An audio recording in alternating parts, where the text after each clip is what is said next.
Now let's talk about cars. Jimmy, what do your customers look for in your cars? Yeah, so the going in assumption when we first started this was, we, like Jason was saying earlier, we were really catering our focus on the rideshare delivery segment.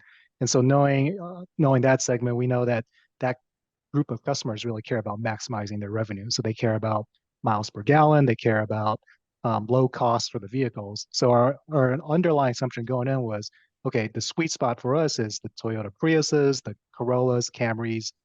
Those are generally lower price, but really good miles per gallon. However, with the pandemic and with the supply challenge, we had to not only challenge our assumptions, but also adapt to the changing environment. So that's kind of going to bullet number two, where we had to continue to innovate. So when the supply for Priuses and Corollas started to dry up, we had to start looking at other vehicles, other models, and seeing what worked and what didn't. So one of the things that was really available at the time was, for example, the Highlander. At the time, on paper, we were looking at it. We said, okay, we're not really sure about that because it's really big, so we don't know if our customer really want that. And then the mileage, some of it, like the regular ICE version, is okay, but then there's a hybrid version, so we had to experiment and try different things. And then that's where we had to really challenge our assumptions on, okay, we thought our customers really wanted Prius.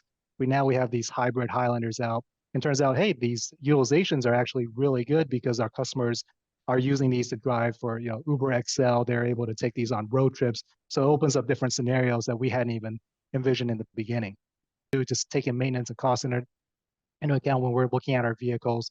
Those are some of the things that it's easy to miss when you're initially looking at the vehicles when it comes to like depreciation, and there's not a whole lot of data on it. So it's very hard to say, okay, does a Highlander versus a RAV4 have that significantly higher maintenance? Well, as you get into the nitty gritty details of the day-to-day operations, that was one of the things that we were able to really experience and learn was, yeah, in some situations. So for example, like a RAV4, the tires on the RAV4 is a lot more expensive than tires on a Toyota Prius. So taking these things into account also makes a big difference to your fleet. Our cars, we found that with the vehicles, there's that steep residual value depreciation curve in the first 3 years. So our strategy has always been let's focus on getting these vehicles where the depreciation has dropped off significantly, so that it's the residual value curve is a lot flatter in the subsequent years. So yeah, there are use cases for newer vehicles, but those I think for the majority, it is for us at least when we're looking at these used cars were more beneficial for us. Any lessons learned on handling the challenges of having such a varied fleet? Yeah. So obviously, with a lot of variety, it causes, when you have variety in the number of vehicles, it ends up compounding in terms of the number of things you have to know and service and manage these vehicles.